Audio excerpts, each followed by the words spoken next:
What's up, guys? Back here with another video. It's Christmas Day here in Girona. Pretty nice out, a little bit chilly. Keegan's already left on his ride, and today I've got a pretty good session that is good for preventing cramps during races. So a lot of people in endurance sports generally will almost always struggle with cramps at some point or another. I think my brother Steve has somehow never cramped, but like he's definitely bonked before. So I don't know, this is kind of a bonk and cramp fix that I've found works really well for me over the last few years.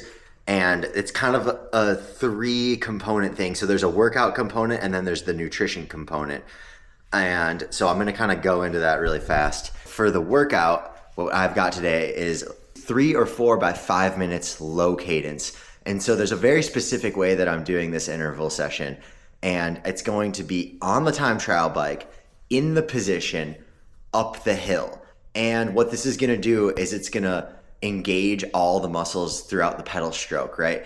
And a lot of people think that this is replacing a gym session where you're doing squats, and that if you're doing strength work or low cadence on the bike, that's a replacement for squats. And I'm saying it is absolutely not a replacement for gym work. You still, if you want to do gym work, you can do it, but this is a great way to just kind of get all those muscles activated and used to like a super high torque load in that position. So that's kind of the first component for this. And I do maybe in a session, I'll do maybe 2 to 3 sessions of this a week during the preseason, sometimes during the season.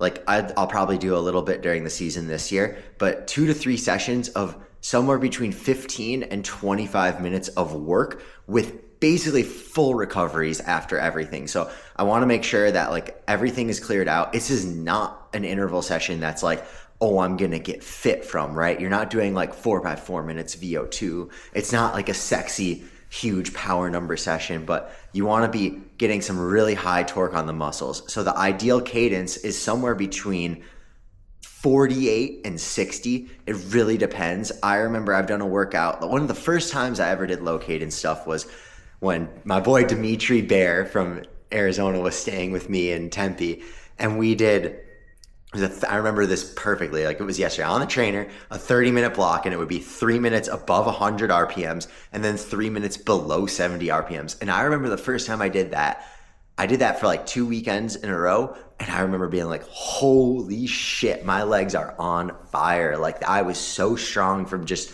a couple weeks of doing activation like that. And I think that like the sessions I'm doing now, obviously it's a little bit less work kind of in terms of like time at that super high torque level, but it's very focused. And if I'm hitting somewhere between 40 and 60 minutes of work at this very high torque throughout the week, then I know that my legs are going to be really strong. And so this is really key for the back half of races where your legs are fatigued and you're going to put torque on them and your muscles are going to be able to handle it. Okay, next component, and this is something that everyone has, salt. Okay, and the next thing you need, bananas. So why is this? So your muscles, when you cramp, there's all sorts of theories about cramping, right? Everyone has a different theory. Some people think it's carbs, some people think it's nutrition, some people think it's water, whatever. In my experience, I could probably have, the amount of water you drink is important. You need water, but sodium helps with water retention and potassium helps like with the blood stuff. So I've found that if I make sure that I have enough sodium and enough potassium, I completely avoid cramps. And I'm dead serious. Like I've had some races where like I didn't even get water at aid stations. And I was just like, I just had so much salt in my bottles and I had enough bananas in the days leading in that like I was chilling, no cramps, no issues, nothing. But I've had races where I didn't have enough salt.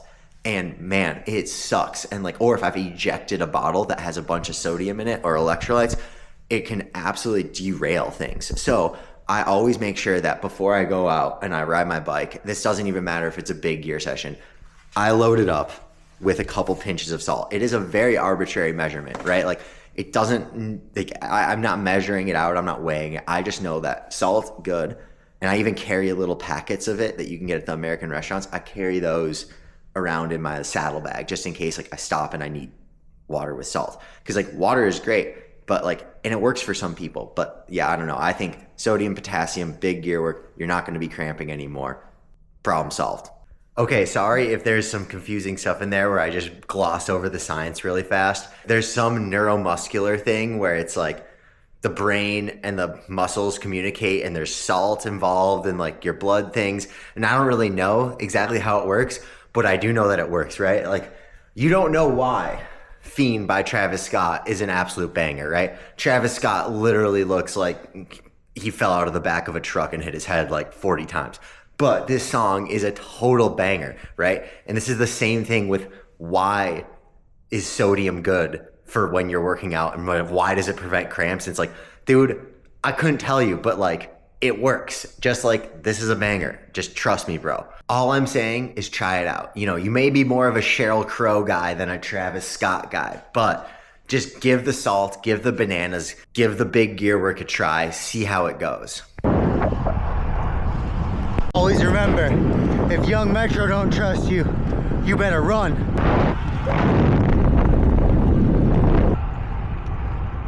All right, guys, just finished the first set of warm-up, so that was some higher cadence efforts, and it's like not super high power on one, so just spinning the legs really fast and then bringing up the power a little bit for some longer efforts, and then I'm gonna start the big gear efforts. So a little bit different. You know, you're pedaling at different cadences that you don't naturally pedal at, and part of becoming a really good bike rider is doing things that your body doesn't naturally want to do, right? Like, nobody really wants to go out and ride at 320 watts at 120 RPMs. Like, that's actually not as easy as it sounds. Like, the power isn't necessarily the challenge. What the challenge is just getting the cadence. So now it's 3 by 5 minutes, big gear. And I don't know what my power will be. I'll just put it in the biggest gear I can sustain, kind of. And I won't totally kill myself, but I would estimate somewhere between 320 and 370 watts at any given moment. And basically, I'm trying to hold my time trial position and put a shit ton of torque out. And the goal is to just get all my muscles firing. And then I'm gonna turn around and go down the hill and like not really pedal, turn around once I get to the bottom and go back up it. So it's technically 5 minutes rest, but I'll just rest until I feel like I'm rested and then start again, basically. It usually is a little less than 5, and then intervals complete, good set. I was probably holding around 330 to 360. So yeah, I mean, some ridiculous numbers for me so far this year. Like, couldn't have hit this a few years ago. All to do with consistency, so hyped. Now be careful on the white lines, they'll take you out.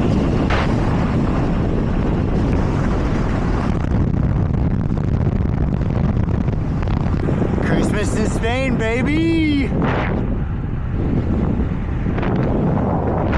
Sorry, Catalonia.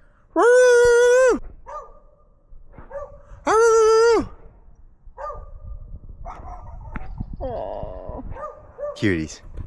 Pretty sure my 94-year-old grandma who's in the nursing home could have descended slightly better than me on that last stretch, but just getting through it, going through the motions, keeping the bike upright and intact is the #1 priority today. What a day for it. Look at this absolute stud of a child. Are you really a lifestyle vlogger? If your vlog is about being a lifestyle vlogger, like, how does this work anymore? What is your lifestyle? All right, back from the ride, got all changed, got some food. And one of the things that I always am thinking about when I'm riding, when I get home, that I check on is my speed to power ratio. So I'll look at like my average speed and then my average power and my normalized power, as well as my elevation gain, because that's relevant, right? Like if you do a super hilly route, obviously your speed to power ratio is going to be, I think it's a lot lower. Yeah. Your speed to power ratio will be a lot different than your speed to power ratio, different than your speed to power ratio if you did lots of elevation gains. So it's always like on winter rides, it's interesting. So like in theory, your rolling, actually not in theory, definitely scientifically, your rolling resistance goes way, way, way up when it's cold. So like that takes way more energy for the tire to be moving forward when it's cold air instead of hot. And then the same thing is true for aerodynamics. So when it's colder air, there's more molecules or something like that. I don't know. But basically, my ego is a little bruised because I was like, man, I had some pretty decent, like average normalized power, you know, like almost 240 watts normalized, but it was 60-ish miles with almost 4,000 feet of climbing. So like pretty hilly route. And I was doing reps up a hill. So you're not really sending any of the descents. And also there was a descent out there that was so wet and like it was dry in some spots and wet in another. And I'm like, so some of the dry turns, you're like, oh great. You're like vibing out. And then you get to a turn and it's wet and you're like, oh Jesus. And you're just like, slam on the brakes, like try not to fishtail because you're like the roads here are just so slippery when wet. It's like a Blink 182 album. If anyone got that reference, I really hope you did. But yeah, that's basically how the ride was. It was really like pretty good ride and just some interesting observations on it. So yeah, post ride, we got the snacks, some eggs and toast and jelly, and then obviously some more coffee. Now I'm gonna go binge some YouTube and have a good little nap probably. You're laying in bed post ride nap on Christmas Day and this song comes on. What do? Little pro tip for you guys. You want to get a 1 kilo bag of Haribo, and then before you run you just grab a couple of these bad boys. You know, you haven't eaten in maybe 20-30 minutes. God forbid you don't want to go hungry during your run. Just pop a couple frozen Haribos in, good to go. Guys, I don't know what my favorite color is. All right, might not have drank enough water, but we'll see if I had enough salt to retain hella water. So, you know, who knows? I feel all right though, so probably did drink water. I don't know, can't even remember. Feel blessed on Christmas because I got the ability to just absolutely chug coffee at 2 p.m. then zonk out at 3. Running up the hill, just smiling at the drivers. They're probably like, this dude is crazy. The hell is he smiling about? Guy's got blonde hair. He looks American. He's probably got like $90,000 of credit card debt. All right, about 15 minutes in, and I've started to sweat, if you can see, which is a good sign because it means I probably am not super dehydrated, but good reminder, drink water.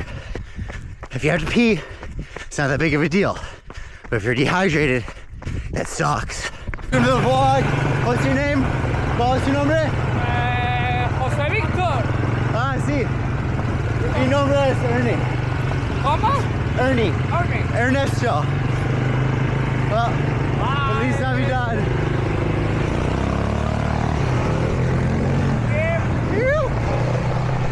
All right, up on the mountain. I think most of the elevation gain is now out of the way. About halfway through, so I got 14 minutes until I hit the strides, and then it's a little jog home. I really don't know if this view is ever gonna get old.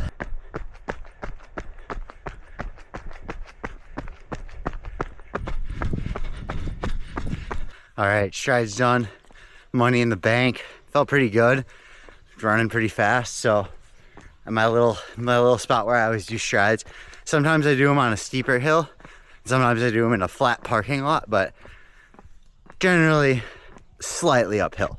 And that's purely for enjoyment purposes. I just like doing them uphill. There's no best way to do it other than down a super steep hill.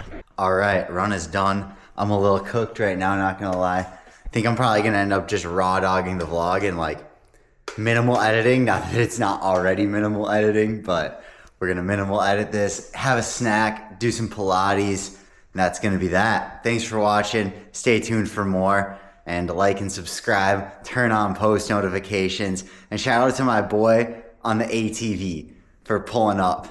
All right, that is all for the Christmas Day special. We had a 3-hour bike ride, a 1-hour run, some Pilates.